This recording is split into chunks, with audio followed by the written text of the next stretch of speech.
Assalamualaikum warahmatullahi wabarakatuh.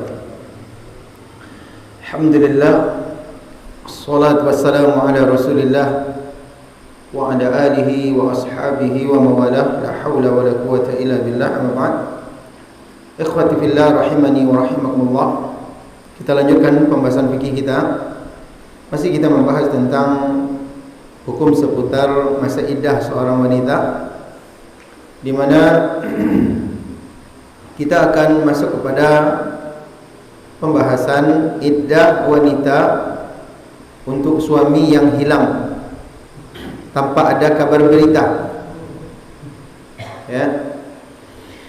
Ikhwati fillah rahimani wa rahimakumullah, hal ini termasuk perlu untuk dibahas karena akan berkaitan dengan status wanita dan hukum bagi wanita untuk menikah lagi. Ya. Hal itu karena hak untuk menceraikan itu ada di tangan suami. Sementara suami itu belum ada menjatuhkan talak, dia hilang tanpa ada kabar berita sama sekali.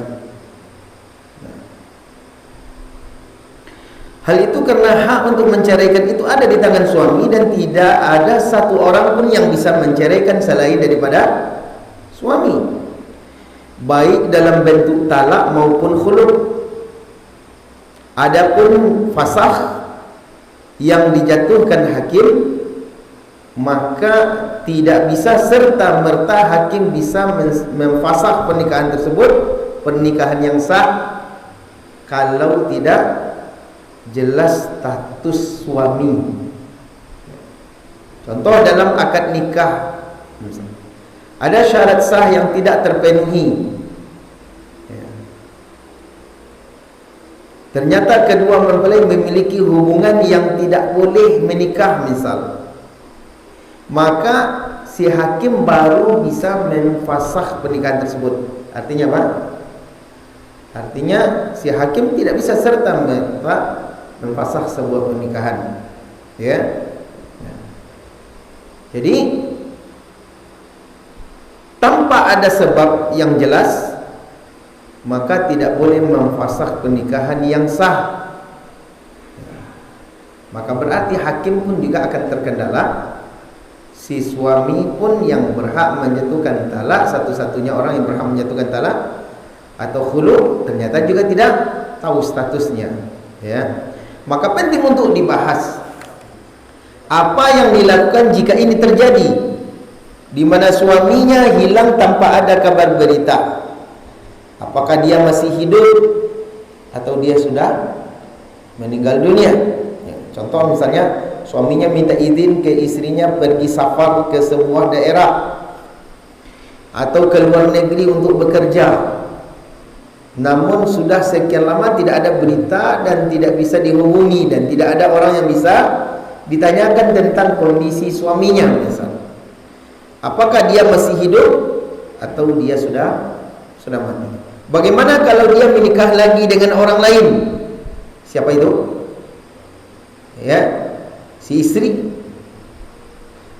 Bagaimana kalau seandainya istrinya ini menikah lagi dengan laki-laki lain dengan alasan pernikahannya sudah batal. Ya. Kemudian suaminya pulang dan mendapati istrinya sudah bersama laki-laki lain. Gimana kira-kira itu? Ya. Kemudian suaminya berkata, "Kenapa dia menikahi istri saya? Ya. Dia masih istri sah saya dan saya belum ada menjatuhkan talak kepadanya sama sekali." Nanti ini akan repot jadi permasalahannya. Maka apa status pernikahan yang kedua ini, yang secara asal tidak boleh menikahi seorang wanita yang masih berstatus istri orang lain? Tidak sah pernikahannya itu, tidak boleh. Jangankan itu, menikahi wanita yang masih dalam masa iddah untuk talak 1, talak 2 boleh? Tak boleh menikahi, statusnya itu isteri sah. Jangankan menikahi, menkhitbah saja tak boleh, baik secara ta'rif maupun secara tasrih, baik menkhitbah secara sindiran maupun dengan terang-terangan, tak boleh. Jadi secara asal tidak boleh menikahi seorang wanita yang masih dalam masa iddah, kerana dia masih berstatus isteri suaminya. Kata ulama kita, diberikan hak khiyar kepada si wanita. Ini kata Syekh Muhammad bin Talib, diberikan hak khiyar kepada si wanita antara akan bersabar menunggu atau akan memutus ikatan pernikahan. Berarti sebelum memutuskan. Jika si wanita memilih untuk bersabar menunggu sampai jelas status suaminya hidup atau mati, maka dia tetap menunggu dan tidak boleh menikah lagi. Ya. Namun jika dia tidak kuat menunggu dan dia ingin memutus ikatan pernikahan, maka kata Syekh Muhammad bin Shalih Al-Utsaimin, dia harus menunggu selama 4 tahun. Dia harus menunggu selama 4 tahun. Dan setelah berlalu 4 tahun dia menunggu masa iddah. Apa masa iddahnya? Ditinggal mati. Berapa masa iddahnya? 4 bulan 10 hari. Ini kata Syekh Muhammad bin Shalih Al-Utsaimin, hal itu berdasarkan kepada athar dari beberapa sahabat Nabi SAW, sebagaimana dikeluarkan oleh Imam Malik dalam kitabnya Al-Muwatta. An Umar radhiyallahu taala anhu qala, Umar radhiyallahu taala anhu berkata, ayyuma imra'atin faqadat zawjuha, wanita manapun yang suaminya menghilang, falam tadri, dan dia tidak tahu, ainahu, kemana perginya, fa innaha tantazir arba'a sinin, maka wanita itu dia mesti menunggu selama 4 tahun. Thumma ta'tadu 4 ashhur wa ashra, kemudian dia masuk dalam masa iddah 4 bulan 10 hari, ditambah berarti setelah 4 tahun menunggu 4 bulan 10 hari, iddahnya ditinggal mati oleh suami. Thumma tahil, baru setelahnya wanita itu halal, boleh untuk menikah lagi. Ya. Ini juga diriwayatkan oleh Utsman bin Affan dari sahabat Ibnu Abbas radhiyallahu taala anhuma, dan juga Ibnu Umar radhiyallahu taala anhuma. Berarti bayangkan di sini, athar ini adalah athar dari Umar bin Khattab. Ya, keputusan yang diputuskan oleh Umar bin Khattab tentang status suami yang hilang. Dan diriwayatkan juga ini keputusannya sama Utsman bin Affan, sahabat Abdullah bin Abbas, sahabat Ibnu Umar, putranya Umar bin Khattab. Nah, kalau seandainya kita mengerti tentang hukum ini, alangkah banyaknya orang yang melanggar. Pai suaminya merantau ke Malaysia, tak ada kabar berita. Berapa lama? 6 bulan tak ada kabar berita. Pergi suaminya jadi TKI ke Arab Saudi, tak ada kabar berita. Berapa lamanya? 1 tahun. Pulang-pulang ternyata istrinya sudah digonceng sama laki-laki lain. Bukan hanya digonceng, ternyata istrinya sudah menggendong anak di sampingnya laki-laki lain. Gimana kira-kira perasaannya? Ya. Nah, ini dia waktunya diberikan oleh para sahabat Nabi SAW. Namun Syekh Muhammad bin Shalih Al-Utsaimin mengomentari pendapat ini dengan menyatakan, kalau harus menetapkan untuk menunggu 4 tahun berdasarkan kepada riwayat ini, ya, tidaklah begitu tepat, kata Syekh. Kenapa? Karena penetapan 4 tahun itu untuk kasus orang tertentu, ya, dan tidak untuk setiap orang dalam, tidak setiap setiap kasus orang, setiap orang, di mana Umar menetapkan 4 bulan karena dengannya akan jelas status suaminya masih hidup atau sudah mati. Ini kata Syekh Muhammad. Namun bisa jadi ada kasus yang lain yang juga seperti ini, namun bisa jadi hanya 1 tahun sudah jelas status suaminya. Karena dengan menunggu 1 tahun sudah akan jelas status suaminya. Apalagi di zaman sekarang ini yang sudah banyak alat dan teknologi untuk memastikan kondisi suaminya. Artinya apa? Artinya masa 4 tahun itu diberikan dahulu oleh Umar bin Khattab adalah berdasarkan kasus orang tertentu. Kata Syekh Muhammad bin Shalih Al-Utsaimin, kenapa diberikan 4 tahun? Kenapa tidak 3 tahun? Kata Syekh, karena dengan memberikan jeda waktu 4 tahun, maka sudah bisa dipastikan suaminya tidak hidup dengan status kondisi ketika itu. Adapun sekarang, kata Syekh, bisa jadi tidak mesti 4 tahun. 1 tahun, kalau sudah jelas status suaminya masih hidup, maka tentu ditanyakan. Kalau suaminya masih hidup, bagaimana dengan istrinya yang ada di kampung? Oh, itu masih istri saya. Kalau itu masih istri Anda harus menafkahi, kan gitu. Anda harus pulang, Anda harus menafkahi. Ya. Oh, saya tidak mampu misalnya. Berarti Anda harus menceraikan, menjatuhkan talak. Kalau tidak, kezaliman. Baik nafkah zahir, nafkah batin.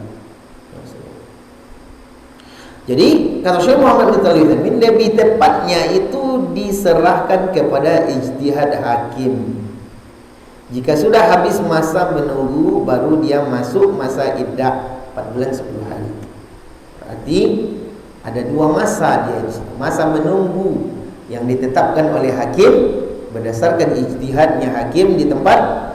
Kemudian setelah habis masa menunggu yang ditetapkan oleh hakim itu, maka dia baru mulai masuk masa iddah menunggu 4 bulan 10 hari. Sebagaimana disebutkan dalam kitab Syarh Mumti ini jilid yang ke-13 halaman 373, Syekh menyatakan fasahihu annana la nuqaddir dzalika bima dzakara fuqaha. Yang benar kita tidak menetapkan sesuai batasan yang ditetapkan oleh para fuqaha. Wa annal amru fi dzalika raji'un ila ijtihadil qadhi. Akan tetapi perkaranya dalam masalah ini itu dikembalikan kepada ijtihadnya hakim qadhi fi kulli qadiyatin bi ainiha, sesuai dengan kondisi kasus masing-masing.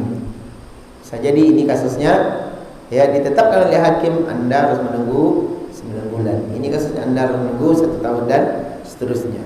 Warubbama takunu 4 sinin katsira yaghlibu 'ala dzan annahu mata fi aqall min dzalik. Kata Syekh di sini, bisa jadi menetapkan waktu 4 tahun itu terlalu lama berdasarkan persangkaan kuat kalau suaminya itu pasti sudah mati kalau kurang dari 4 tahun. Apa maksudnya? Tidak mesti 4 tahun gitu. Mungkin untuk menunggu waktu 2 tahun saja. Kalau tidak ada keberbitan, tidak kembali dia, maka menurut zannul ghalib persangkaan kuat, kemungkinan terbesar suaminya tidak lagi hidup. Warubbama takunu qalila, dan bisa jadi 4 tahun ini dianggap sebentar bihasbil hal, sesuai dengan kondisinya. Maka intinya adalah dikembalikan kepada ijtihadnya hakim. Kemudian Syekh menjelaskan masa menunggu untuk wanita budak juga seperti wanita merdeka, yaitu 4 tahun berdasarkan riwayat tadi. Namun yang dikuatkan oleh Syekh Muhammad bin Shalih Al-Utsaimin itu dikembalikan kepada ijtihad hakim. Jika ada yang bertanya, kenapa dalam masa iddah untuk wanita budak separuh iddahnya wanita merdeka, sementara untuk masa menunggu suami yang hilang disamakan bagi wanita yang merdeka dengan wanita budak. Kenapa disamakan untuk masa menunggunya itu? Kemarin kita telah bahas masa indahnya wanita ditinggal oleh suaminya atau dicerai oleh suaminya berapa? Separuh dari masa indahnya wanita yang merdeka. Ya, kemarin telah berlalu pembahasan kita. Nah, dalam kasus ini untuk masa menunggu suami, status suami tadi bukan masa iddah tapi masa menunggu. Kenapa disamakan? Ya, yaitu 4 tahun menurut pendapat yang disebut oleh para fuqaha. Sementara menurut Syekh adalah sesuai dengan kondisi kasusnya, dikembalikan kepada ijtihad hakim. Kata Syekh, kenapa itu disamakan? Kata Syekh, karena menunggu ini adalah perkara yang dikembalikan kepada suami. Ya. Menunggu ini adalah perkara yang dikembalikan kepada suami. Sementara iddah itu perkara dikembalikan kepada si wanita. Betul atau tidak? Paham tak maksudnya? Ya. Masa menunggu ini adalah berkenaan dengan status suaminya. Masa iddah berkenaan dengan status si wanita, istrinya. Nah, gitu. Maka untuk masa iddah itu dibedakan. Sementara masa menunggu itu disamakan karena ini bukan haknya si wanita tapi haknya suami, dikembalikan kepada status suaminya. Baik, apakah suaminya akan dihukumi telah meninggal atau tidak dengan masa menunggu tersebut. Jadi budak wanita menunggu sama dengan wanita merdeka sesuai dengan yang ditetapkan hakim, ya, itu 4 tahun misal. Setelah habis waktu maka dia masuk ke dalam masa iddah. Dan bagi budak tentu masa iddahnya separuh dari iddahnya wanita, yaitu 2 bulan 5 hari. 2 bulan 5 hari. Kemudian Syekh melanjutkan bahwa masa menunggu itu harus berdasarkan ketetapan hakim. Masa menunggu, maksud masa menunggu ini, masa menunggu apa? Masa menunggu status suami. Ini dikembalikan kepada ijtihad hakim, ketetapan hakim, bukan menurut analisa masing-masing. Kalau tidak akan terjadi kekacauan. Kenapa? Ya bisa jadi ketika itu diserahkan kepada analisa masing-masing. Ada wanita yang karena sudah terdesak ingin menikah, dia langsung mengklaim cukup 1 tahun misal. Ya. Setelah menunggu 1 tahun kemudian misalnya istrinya menikah lagi, ya, kemudian dia mengklaim cukup bagi saya menunggu 1 tahun. Kalau tidak juga tahu statusnya berarti dia dianggap telah meninggal setelah 1 tahun. Kemudian dia langsung menunggu masa iddah, kemudian dia menikah lagi. Bisa jadi. Apa dampaknya? Dampaknya kalau dikembalikan kepada analisa masing-masing, karena si istri ya kebelet ingin segera menikah, dia berikan waktu jeda menunggunya apa? Sebentar. Padahal dengan masa menunggu sebentar itu belum bisa ya dipastikan suaminya benar-benar telah meninggal. Nah, apa yang terjadi? Bisa jadi nanti si istri telah menikah, ternyata suaminya pulang. Ya, kemudian dia temukan istrinya sudah menjadi istri orang lain. Nah, ini bahaya. Jadi dikembalikan kepada ijtihadnya hakim.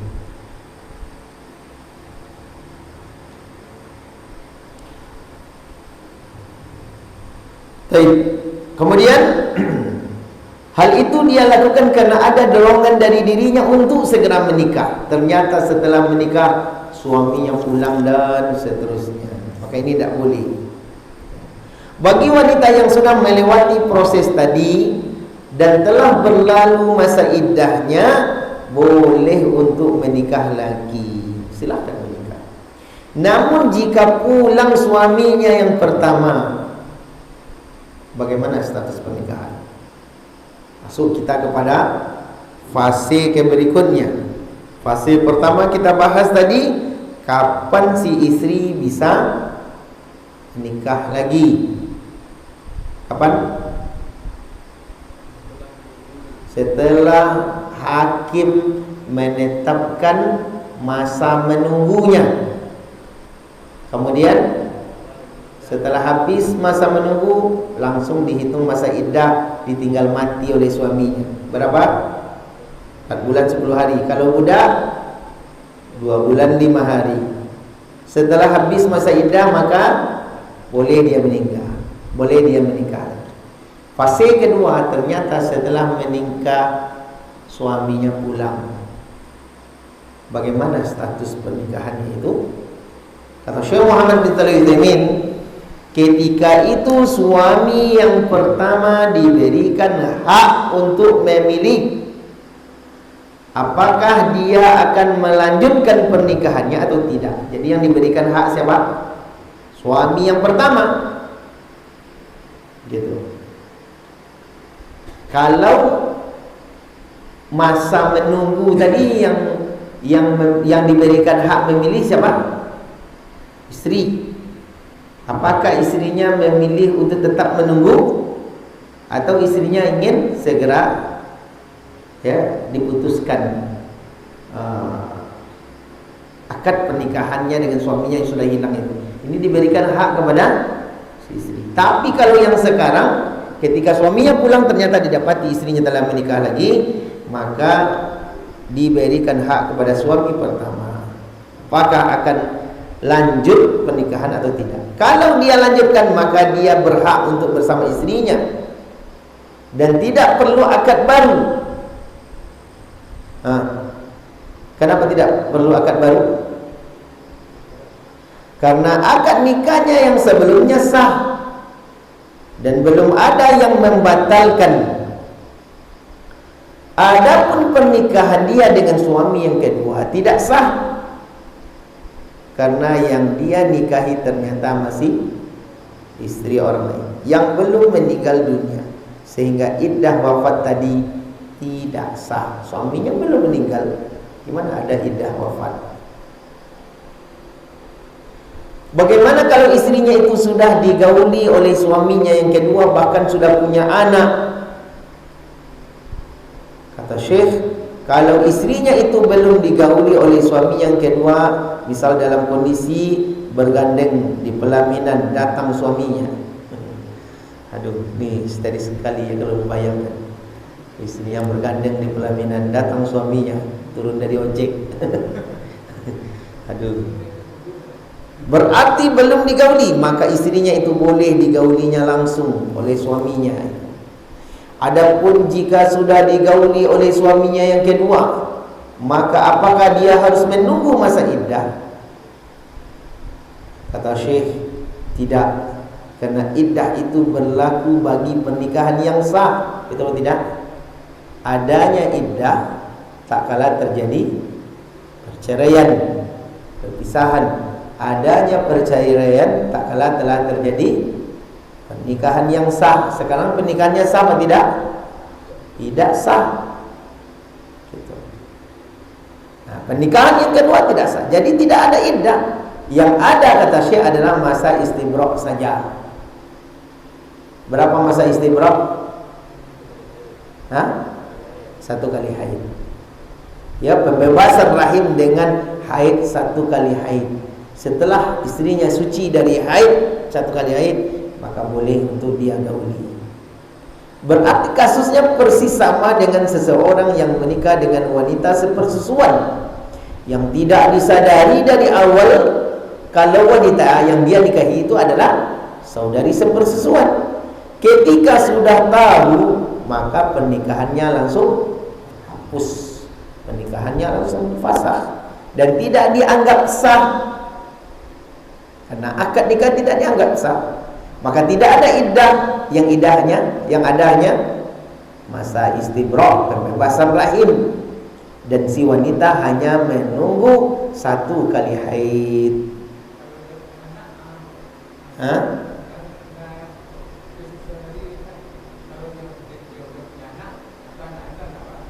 tetap anak ayahnya, tetap anak ayahnya.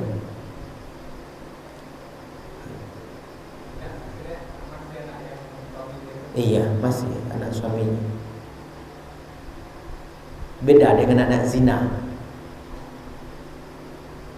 Ya, ini nikah syubhat namanya itu.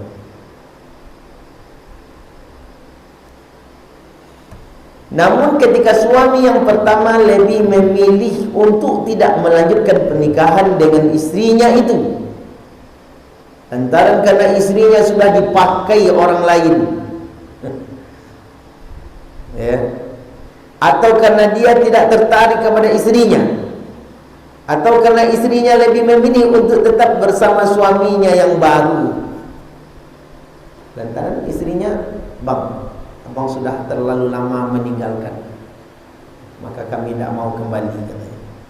Ya, ditolaknya. Apa bisa dipaksakan? Kesalahan memang ada pada dirinya, gitu ya. Misalnya terdampar di pulau, Ustaz. Tidak ada bisa pulang, gitu ya. Sudah 2 tahun terkatung-katung di pulau itu, baru ada kapal nelayan yang lewat, baru bisa pulang. Berarti kan kesalahannya tidak sama kita juga, Ustaz. Ya, kalau seandainya istrinya memang tidak mau untuk kembali, dia lebih memilih untuk suaminya yang kedua, ya, dipaksakan betul, nah, nanti tidak bagus. Nah, kalau seandainya atas alasan ini, misalnya suaminya ya tidak mau kembali kepada istrinya, maka kata Syekh, istrinya itu boleh tetap bersama suami yang kedua dan tidak perlu akad nikah baru, karena dengan dibiarkan oleh suami yang pertama berarti dia telah mengizinkan berlanjutnya akad nikah antara istrinya itu dengan suami barunya. Ini ya disebut oleh Syekh Muhammad bin Utsaimin. Kita tidak punya kuasa di sini untuk berijtihad. Jadi kita nukil pendapat ulama. Ini juga diantara perkara yang membingungkan dalam analisa kami.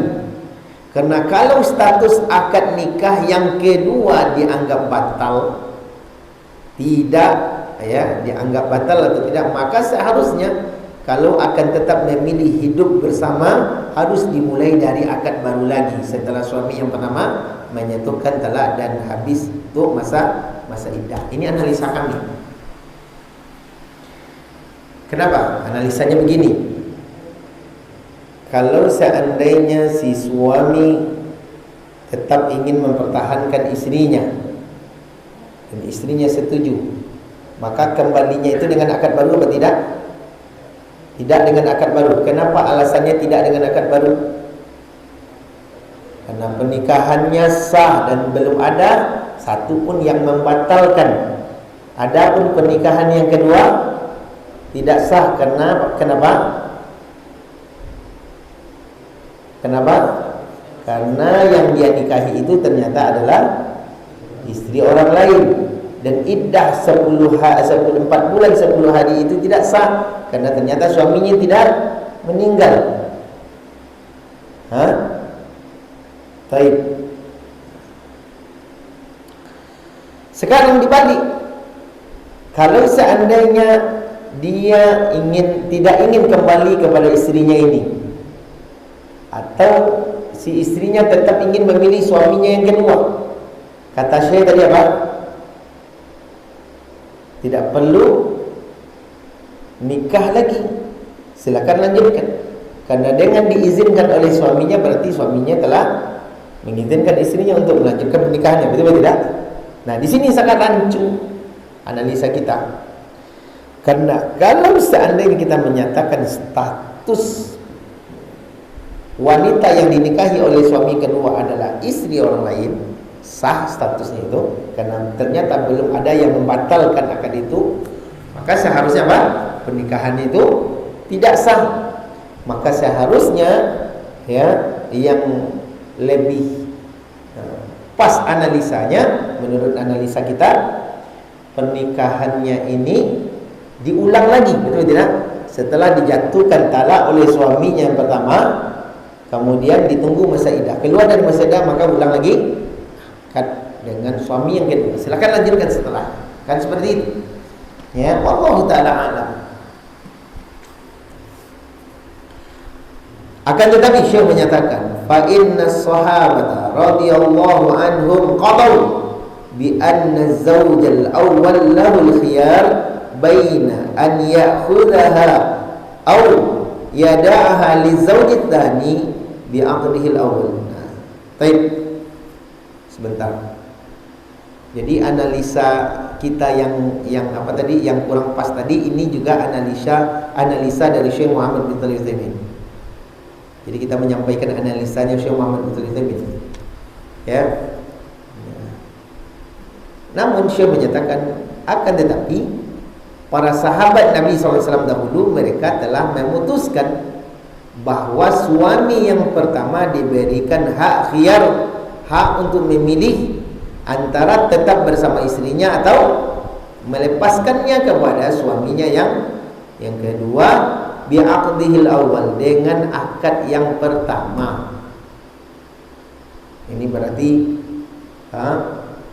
fatwa diambil dari keputusan para sahabat Nabi SAW. Paham tak maksudnya?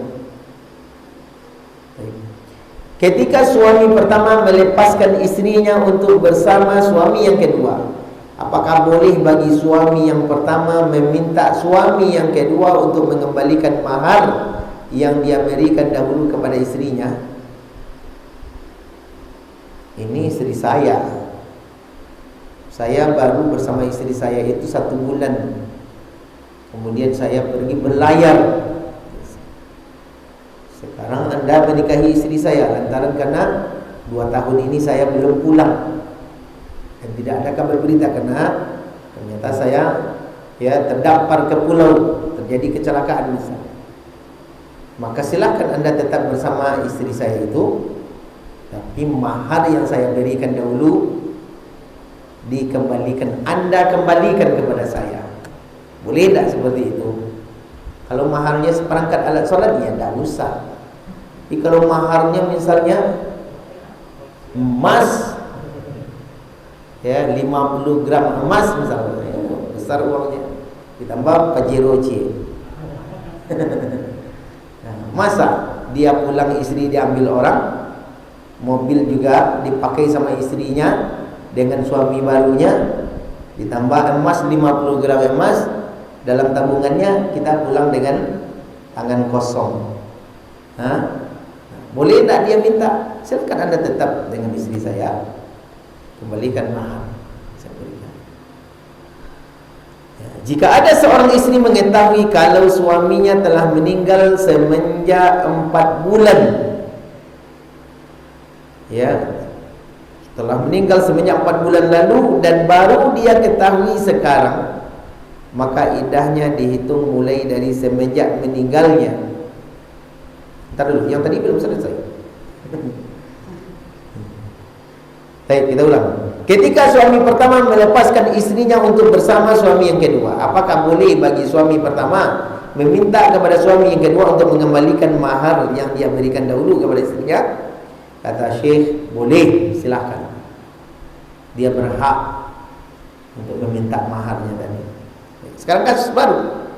Jika ada seorang istri mengetahui kalau suaminya telah meninggal semenjak 4 bulan lalu,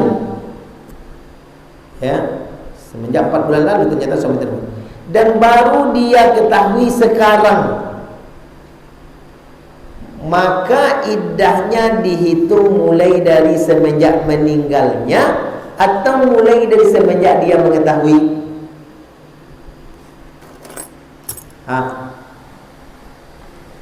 Masa iddahnya seorang istri ditinggal mati oleh suaminya berapa? 4 bulan 10 hari. Itu terhitung semenjak kapan? Semenjak suaminya meninggal, betul tidak? Terbaring suaminya meninggal, hitung masa iddah, mulai dihitung, betul? Baik. Suaminya ternyata dirantau meninggal 4 bulan 10 hari yang lalu. dia ketahui sekarang,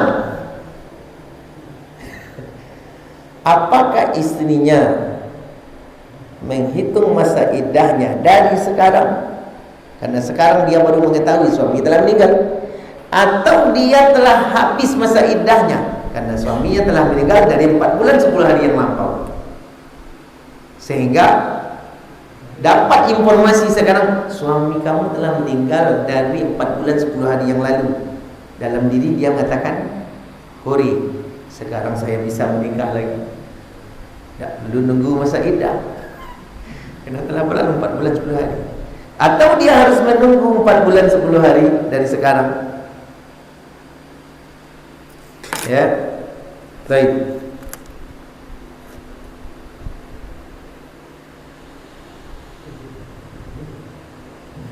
Maka iddahnya itu dihitung mulai dari semenjak meninggalnya suami. Berarti untuk wanita itu sudah berlalu masa iddahnya 4 bulan 10 hari. Jika dia baru tahu setelah 5 bulan dari hari meninggal suaminya, maka berarti wanita itu sudah keluar dari masa iddah dan sudah boleh langsung menikah lagi dengan laki-laki lain. Kenapa demikian? Karena masuk ke dalam keumuman firman Allah surat Al-Baqarah 234. Walladzina yatawaffawna minkum wa yadharuna azwajan yatarabbasna bi anfusihinna arba'ata ashhurin wa ashra. Dan orang-orang yang meninggal di antara kalian dan dia meninggalkan istri-istrinya, maka istri-istrinya itu menahan diri menunggu selama 4 bulan 10 hari. Ya. Begitu pula dengan wanita yang diceraikan oleh suaminya secara diam-diam dan baru dikasih tahu setelah 4 kali haid.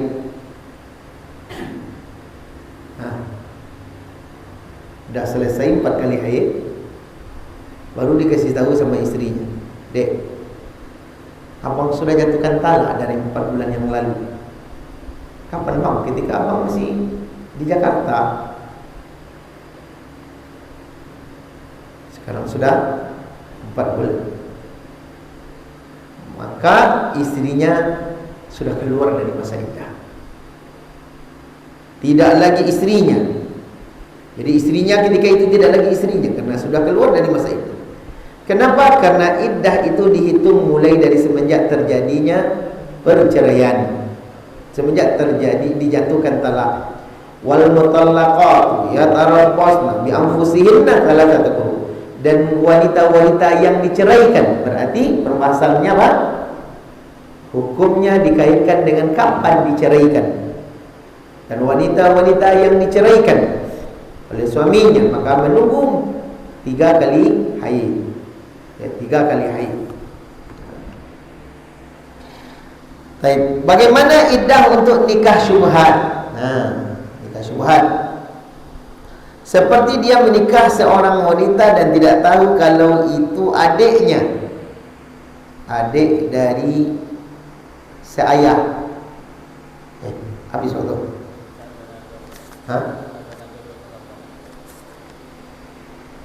Tidak, kita selesaikan sedikit supaya besok kita masuk materi tentang ihdad, masa berkabung, masa berduka. Ya, kita selesaikan ini sedikit ini. Dia tidak tahu kalau ternyata wanita itu adalah adiknya.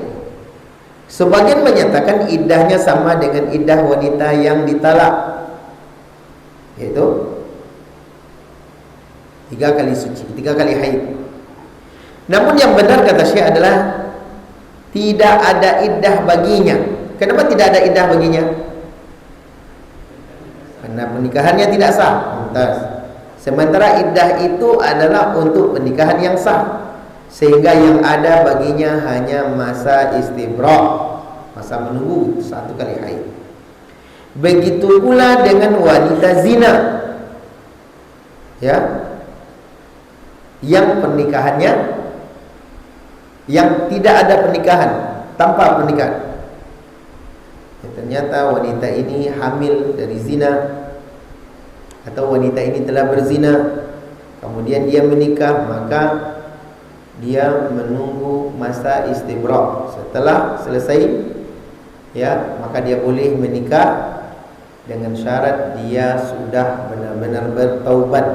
Kalau dia tidak bertaubat maka tidak boleh. Wa hurrima dzalika 'alal mu'minin, kata. Diharamkan menikahi wanita penzina, ya, bagi orang-orang beriman. Begitu pula diharamkan menikah dengan laki-laki penzina bagi wanita beriman. Tak boleh sampai dia benar-benar bertaubat. Adapun pernikahan yang fasid, maka iddahnya baru sama dengan iddah talak. Pernikahan yang fasid apa itu? Dalam berlalu pembahasan kita, pernikahan yang fasid yaitu pernikahan yang diperselisihkan oleh para ulama tentang hukumnya. Sebagian ulama menyatakan pernikahannya sah, sebagian ulama menyatakan pernikahannya tidak sah, gitu ya. Nah, maka untuk pernikahan ini, ya, maka ada iddahnya, ada iddahnya. Ini telah berlalu pembahasan kita, pernikahan yang fasid. Karena mereka melakukan akad nikah dengan keyakinannya pernikahan itu sah.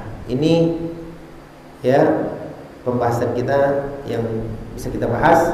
Besok kita masuk kepada masa berduka atau masa berkabung, al-ihdad namanya.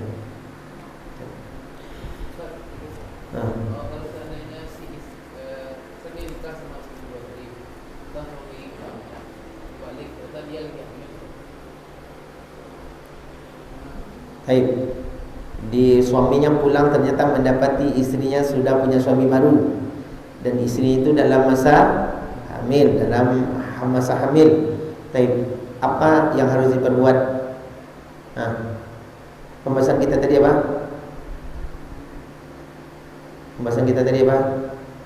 Suami yang pertama diberikan hak khiyar.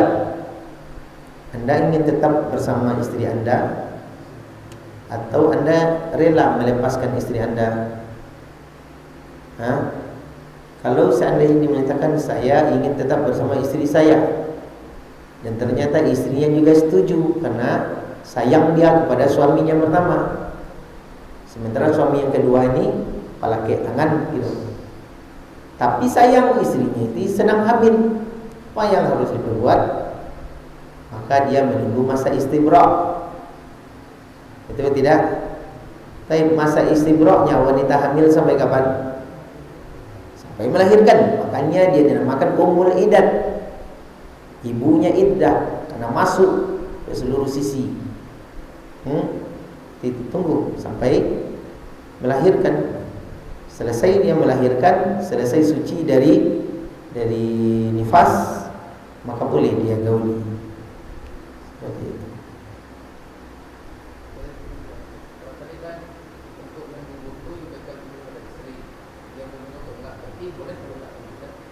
Boleh. Makanya kalau dia memilih untuk menunggu, maka diberikan dia menunggu. Silakan Anda tunggu sampai datang. Kalau dia memilih tidak menunggu karena ingin menikah, maka ditanyakan kepada hakim. Berapa lama dia harus diberikan waktu untuk menunggu sebelum dihitung masa iddah? Paham? Oh, kata hakim 2 tahun, dia menunggu 2 tahun. Setelah habis 2 tahun baru masuk masa iddah 4 bulan 10 hari. Baik. Terima kasih atas segala perhatiannya. Mohon maaf atas segala kekurangan. Kita tutup dengan doa kafaratul majlis. Subhanallahumma wa bihamdihi asyhadu an la ilaha illa anta astaghfiruka wa atubu ilaik. Wassalamualaikum warahmatullahi wabarakatuh.